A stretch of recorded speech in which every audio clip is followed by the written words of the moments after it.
Have you ever felt lost, untethered, searching for something more? Welcome to Angelic Footprints, where the spirit meets the road on a journey to self-healing and rediscovery. I'm Dagmar, your host, psychic medium and seasoned traveler. Each week, we'll explore the world of angels and personal transformation. We're going to dive into compelling histories and captivating mythology. You're going to hear remarkable, real-life angel encounters and discover how you too can connect with the angels guiding your path. Whether it's through practical tips, meditation techniques, or stories that resonate deeply, Angelic Footprints is here to light your way. From mystical journeys to profound self-discovery, let's embark on this transformative journey together. Are you ready to find your angelic guide? Then subscribe to Angelic Footprints today and step into a world where angels walk beside you every step of the way. Angels, spirituality, healing. Let's ignite your transformation.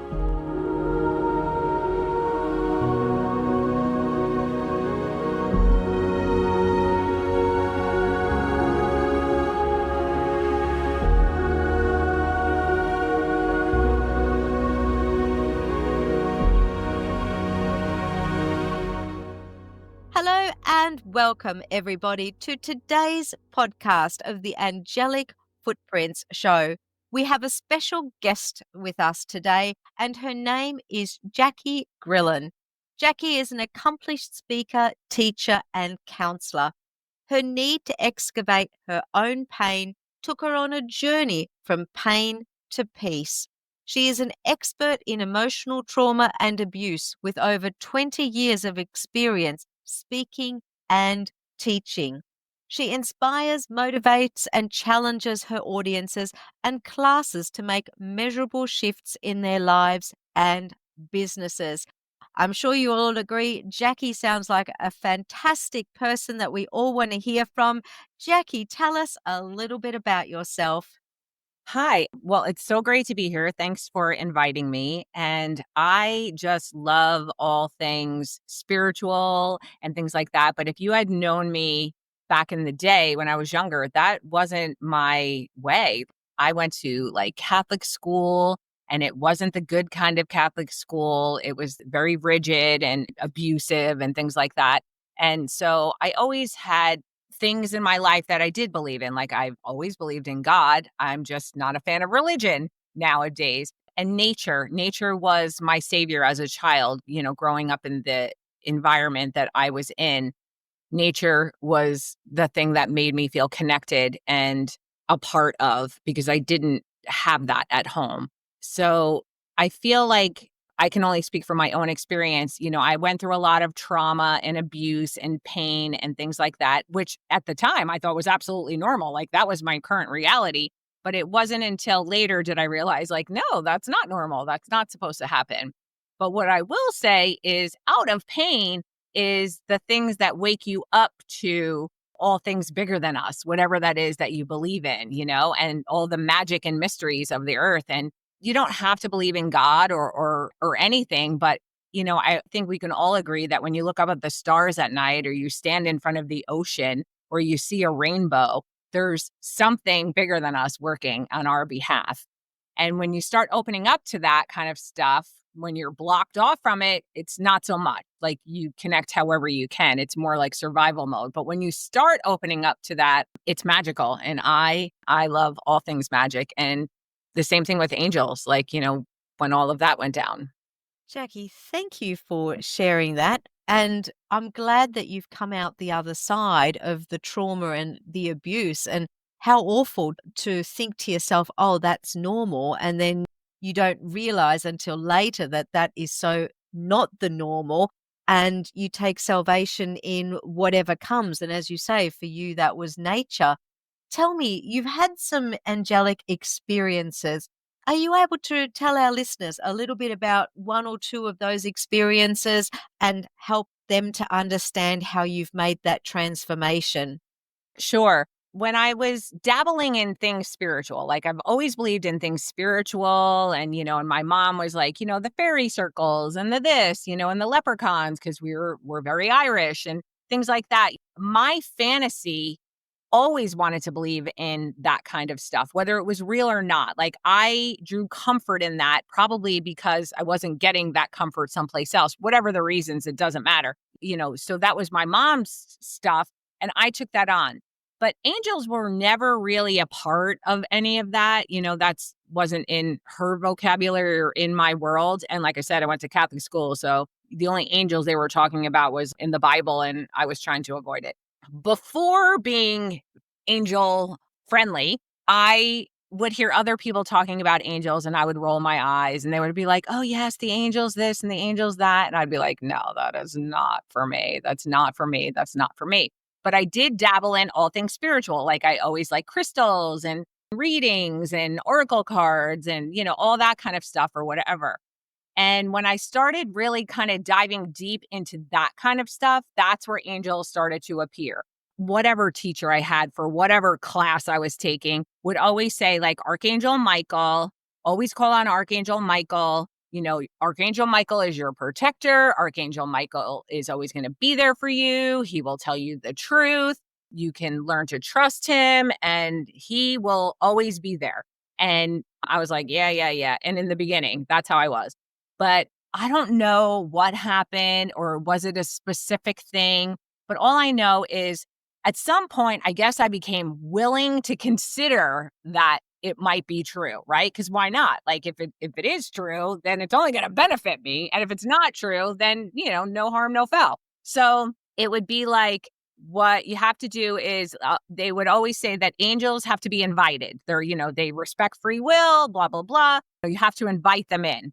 And I would be like, okay. So like whatever night or day or whatever it was, I'd be like, okay, Archangel Michael. I would invite Archangel Michael into my day or my life or a specific situation or whatever it was, and I just tried it out for a while. I was still skeptical, but I was like, all right, let's see, or whatever.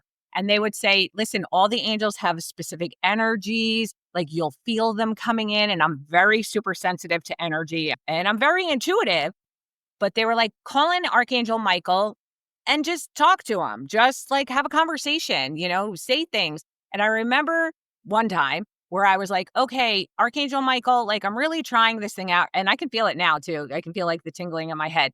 And I was like, Archangel Michael, I really need to feel you because, not that you have to do some miracle in front of me, but I need to be able to feel you to like drink the Kool-Aid. And I did, and I feel it right now too. It's like this tingly around the crown of my head, and I can feel it right now. And it's really soft and it's really subtle, but if you're paying attention, you can feel it. And you can feel like this presence. And again, it's really soft and it's really subtle, but it's there.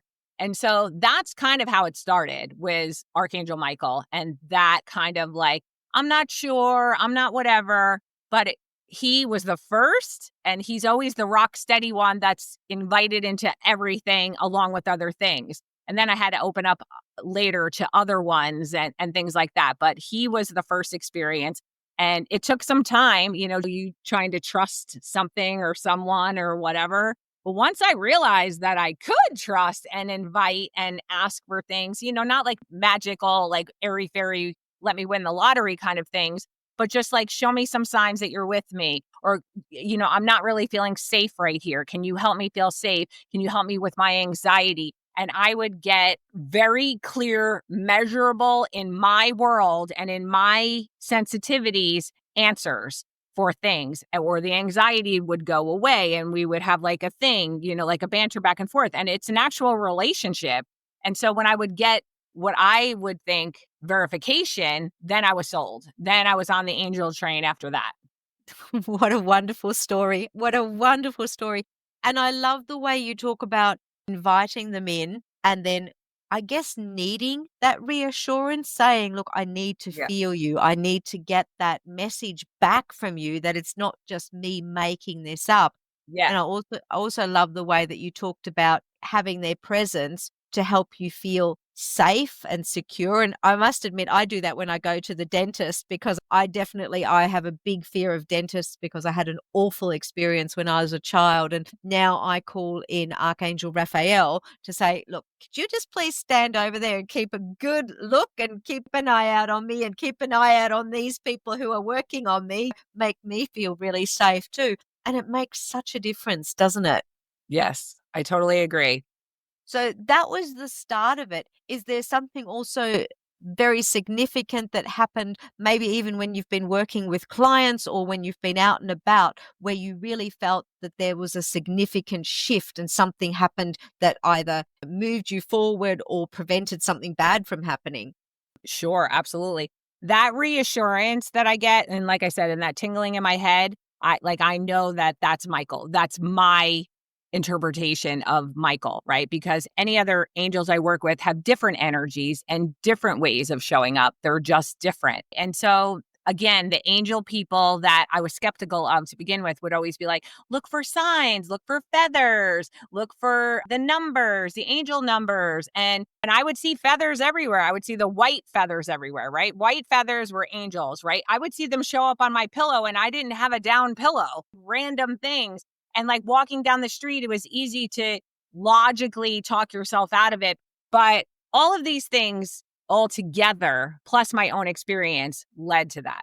Now, when it came to growing my relationships with the other angels, Metatron came much later because I don't know, there was something about Metatron. I was like, was he even real? Like, what's going on? And again, I'm not into the Bible thing. So I didn't realize like who Metatron was or is or whatever. But I kept getting attracted to the like Metatron's cube and sacred geometry and things like that. And you don't even realize that you're working with angels, even if you're talking yourself out of it, kind of thing. But I would always be like, to me, I made up that Metatron was some kind of like, somebody just made up Archangel Metatron because Metatron was like a robot or something, space alien or something. And again, I don't know that I even drank the Kool-Aid on aliens or other universes and ETs and things like that. And now I drink all the Kool-Aid, but that's a whole nother podcast. But Archangel Metatron and Archangel Michael, last year I was in England, right? We were in France and we were in England and we went to like Glastonbury and the whole thing and whatever. We stayed in this little town. Oh my God, I forgot the name of it already. But anyway, this little town that's an ancient old town. And we stayed in this hotel, terribly haunted, ridiculously over the top haunted, which of course, these things are hundreds of years old. Of course, you're going to run into that. I'm staying in a room with my roommate, right, who's also very sensitive and things like that. And we get in the room and when you walk in the hotel, you can feel the vibes, you just know. But when we went to go to sleep that night, first of all, none of us wanted to take a shower, neither one of us. And it was just a vibe, but it wasn't really the vibe that I knew it to be until we shut the lights out to go to sleep that night. And the minute we shut the lights out to go to sleep, all of a sudden we were both like, this isn't good. You know what I mean? Like it was just did not feel safe, did not feel whatever. And I don't know that anything would have happened or whatever, because, I can easily be like, this is residual. It's whatever, they're not going to let us stay in a room. Like I can logically talk myself in and out of all kinds of crazy things, true or real or imagined. But anyway, we both were like, can we put the light back on for the night? And we're like, yeah. And I'm calling in Michael and Metatron immediately. And I'm like, I need help. I cannot sleep. I have to stay in this hotel for 3 more nights and I need help. And usually when I call in help like that, like what I perceive to be a threat or something terrible or whatever, whatever it is, it will be taken care of or whatever. And then the fear will go away. That's usually how it would go down over the years, right? So this is just like last year. This is in September of last year, not even a year ago. And the difference was this time, and I can give you countless stories of how I feel like, car accidents or things I've been spared from were most likely angels, but this is like a concrete thing. So I'm like, I need help. And all I know is that whatever it was that was the threat was still there and it wasn't going anywhere. Like I said, these hotels are hundreds, if not thousands of years old. Like this was the oldest hotel in the area. So the threats were on the other side of them, but they were both standing at the edge of my bed, both. And it was kind of just like my interpretation of how it went down was like, we have this, you're protected, you're safe, it's fine. But the things on the other side didn't go away. Where normally, whatever that threat was, which I'm guessing most of the stuff that I had before then was imagined because it would just go away. Like it wasn't there anymore. This was still there, but they were in front of it. So I Nice. knew I was being protected, but the thing was not going to go away. You know, the funniest thing is when you tell that story, I can envisage in my mind, I can see the bed and I can see the angels with their wings, just putting their Yeah, wings up and over that whole area so that you are protected. Yeah, absolutely. I get what you're saying. The funny thing is, my husband and I are due to go on holiday soon. And we are going down to Glastonbury. So I shall be sure not to book into a very old hotel because honestly, that stuff I know I'm protected, but that stuff does give me the creeps of to be course. really Well, and honest. we didn't stay in Glastonbury. We stayed, I think it was like 20 minutes outside of it. I forgot the name of the town, but I will email you the name of that hotel once I pull it up. Thank you. I I'm shall never be going back there. I'll be sure not to stay there either, so that would be Yeah. amazing. Thank you. Thank you so much. So you've told us some great stories, and from the sound of it, you talk about invoking some kind of prayers, but then by the same token, you also just said, "Oh well, I just ask for help." So, do you ever say prayers, or do you just ask for help? How do you do it? Okay, so my prayers are pretty simple. I mean, when I first started believing in the angels, right? I went by everybody who were angel people already because I wasn't. And I would read the angel books and I would get the angel this and angel that. And it was like very specific rituals where you had to ask for them 3 times, like Michael, Michael, Michael, please be with me now in love and light and love and light and love and light. Everything was 3 times. And then you would ask for their assistance. And then when they got done, whoever, I'll just use Michael as a reference. Thank you, thank you, thank you, Michael, for your assistance. But you would have to say all of that stuff like 3 times. It was like ritual, ritual, ritual. And I did that for years because I wanted to make sure whatever I was asking for help on, I was doing it the respectful way that they wanted to be called or whatever else. But as it went on, I don't know if I got lazy or if I just intuitively was just like, listen, you just have to call on them. So basically, my prayers today and every day, for the most part, is I invite them into my day and into my world, right? Every day because I want to do the invitation, but I don't do the 3 times thing anymore. But if they help me with something, whatever, I'm definitely like, thank you, thank you, thank you. Only I think it's just automatic pilot. But for the most part, my prayers every day are please guide and direct me, support and protect me. Like that's my blanket prayer. Oh, that's absolutely lovely. Guide and protect me and, be around me. I love that. It's really, really nice. It's so short and simple. And I'm with you. I think when I first started out, I was very similar in the sense of 3 times and all of that. Now I think of it much more like a conversation that I'd be having Yeah. with a friend. And it's Yeah. like, imagine that you're picking up the phone and saying, "Hi, Archangel Michael, can you help me with this sort of thing?" And away you go. I don't need the Yeah. Yeah. times, it's just there. I'm just asking for their help Yeah. and that's it. It's like you would ask your neighbor or your best friend Agree. something that they can do. So I'm glad that's nice that we do agree on that.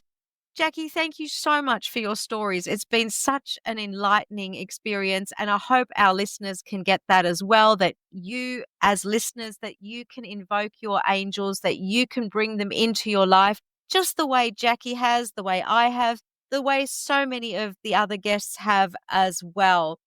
Jacquie, how would you say your experience with invoking the angelic realm around you, how would you say that that's influenced your life overall? What's been the impact? Oh, huge. That I'm never alone. Never, ever, ever. And even if I feel alone, it's not true. And I just need to invite them in. Like I do agree that I do need to invite them in, but I also know that if I forget on one day, because sometimes my prayers are like, I invite you into my day today and every day. But I also know like every day is a new day. Like you still have to invite them in. I do know that they're there. I do know that they're protecting me, even if I forget to say that day. I just know that they want to be of service. They want to help. They are here to help us, whether they're archangels or guardian angels or guides or whatever it is that you believe in. They want to help and they're just waiting for the invitation. Yeah, 100%. I I don't think agree. we can ask enough. Like some people think that we ask too much, and my sense, real or imagined, it's my sense. I feel like they think we don't ask enough for enough Mm. help. And that's a great message to keep in mind. Don't be afraid to ask, and don't be afraid to ask often. I mean, what's the harm anyway? And if And they want to help, bring them in. absolutely. And here's the thing, take my advice. Even if you're a skeptic or a non-believer, if you ask for help and you actually get it and you start to develop relationships with angels, even if you don't believe and it's too cool for school or whatever, and you actually get it, you're only going to benefit from it. Yes, absolutely. I feel Agree. like yeah, I feel like it's changed my whole entire life. Like, I'm a softer person because of it. I have forgiven things that I thought I would never forgive. I have compassion because of it. Like, I'm not the same person who started out being that skeptic, that's for sure. What you say is absolutely true. It does change you in that way. It does make you a bit softer and it gives you a different lens on the world. And I think it Yes. is a softer, more gentle lens on the world, definitely. Jacquie, how can people connect with you? Obviously, there's going to be some kind of connection. I really want our listeners to get in touch with you. Do you have a book or do you have something that you can give to our listeners that they might want to reach out and get in touch with you? Sure. Okay. So just like, everybody else is growing and evolving, I am growing and evolving between two websites. I don't have a book yet, although everybody keeps telling me, like, you should write that book. Your life is crazy interesting. And maybe I will. But right now I have websites. So my original website is my name, exactly how it's spelled on here, which I'm sure will be in the show notes or what have Yes. you. Yes. And it's JacquieGrillon.com. That's my original one. And my new one that I'm creating right now is Jacquie spelt with the Q, inspires.com. So JacquieInspires.com. On my old website, there's like a meditation download. On the new website, there's like a freebie of like choosing yourself and the benefits of that it's not selfish to choose yourself. Well, that sounds fascinating. I think I might have to jump on there and have a look as well. That sounds great. Jacquie, if you had to give any last thoughts to our listeners, what would you like to pass on? I think, and I have full body chills, so I know it's exactly what I need to say, is that never lose your magical thinking from when you're a child because magic is out there, even if you can't see it. You can definitely feel it, you can tune into it, and you can work with it all the time, every day, 24/7, and you're never, ever, ever alone. Like, there's so many beings out there that just love and want to work with you. That is beautiful. Thank you. I hope you can all take that on board. And in the meantime, I just want to say thank you so much, Jacquie, for being a guest on the show. It's been such a pleasure. You've given us some great insights about your own experiences and how listeners too can get in touch with their angels and how they can bring angels into their lives. For all our listeners, if you found this episode valuable, please share information about the show with 3 people who you believe would find it beneficial. If you enjoyed the show, please consider leaving a 5-star review on the platform where you're listening. Until the next episode, blessings and may your life be filled with hope and inspiration.